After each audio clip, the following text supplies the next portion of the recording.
In the morning when I rise, give me Jesus. Good morning. Today we're in Genesis chapters 25 through 27.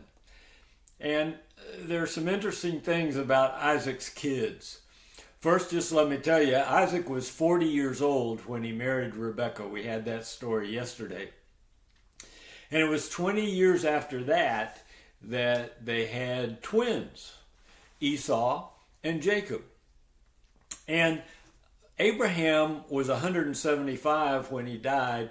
He was 100 when Isaac was born. And so Abraham got to see not only the marriage to Rebekah, but also his grandkids when they were born. Well, Rebekah got pregnant, and it apparently was a pretty difficult pregnancy because she was saying to God, "What is going on in my belly? It is a tussle in there." And God said, "Well, Rebekah, you're about to have twins." And he said it this way. He said, "There are two nations in your belly." And it was an interesting prophecy because usually in a Jewish family, the older child is served by the younger. The older child gets the preeminent blessing. But God said it was going to be the reverse this time. Well, Esau was born first, and then Jacob. And we see, I'll show you in a minute, how Jacob received the blessing, and Esau ultimately served Jacob. Well, Esau was a hunter. He would prepare game, and Isaac liked that. And so Esau was Isaac's favorite.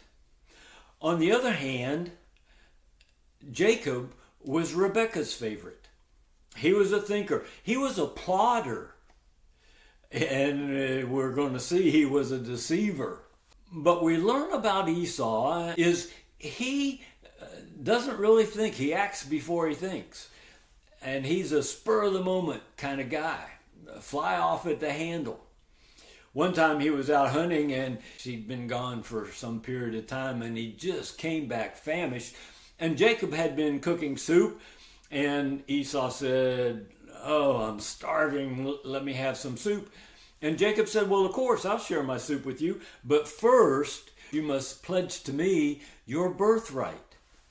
Well, here's what I think may be the character flaw or the problem that Esau had. He said, "I'm going to die anyway. And so what good is my birthright? Sure, I'll sell you my birthright." Well, he did and got the porridge and hopefully he liked it.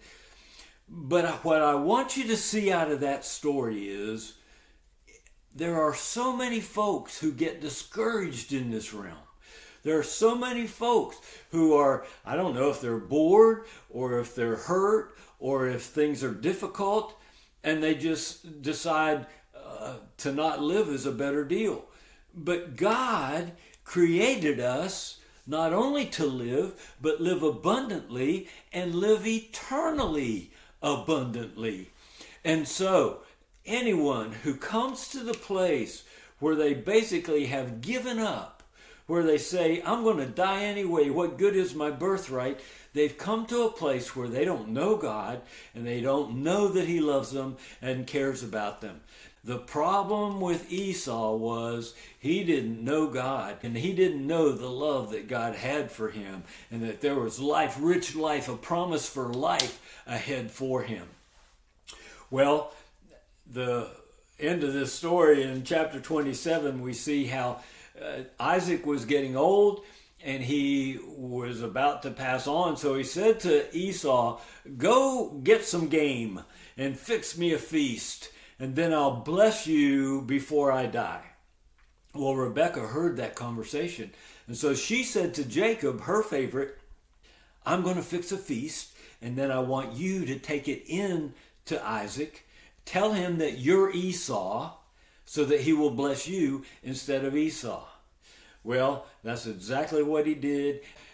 Isaac believed him, prayed the blessing over him. Shortly thereafter, Esau did show up, and he said to his father, "Can't you give me a blessing too?"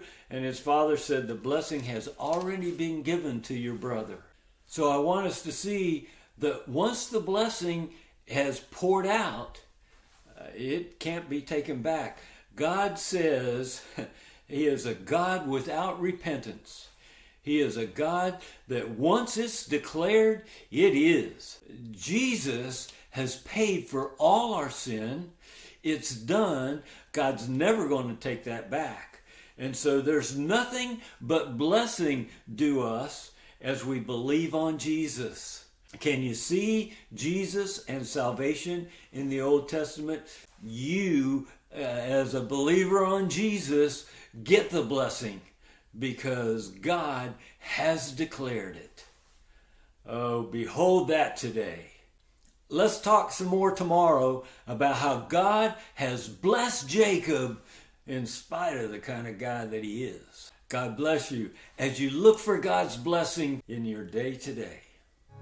Give me Jesus.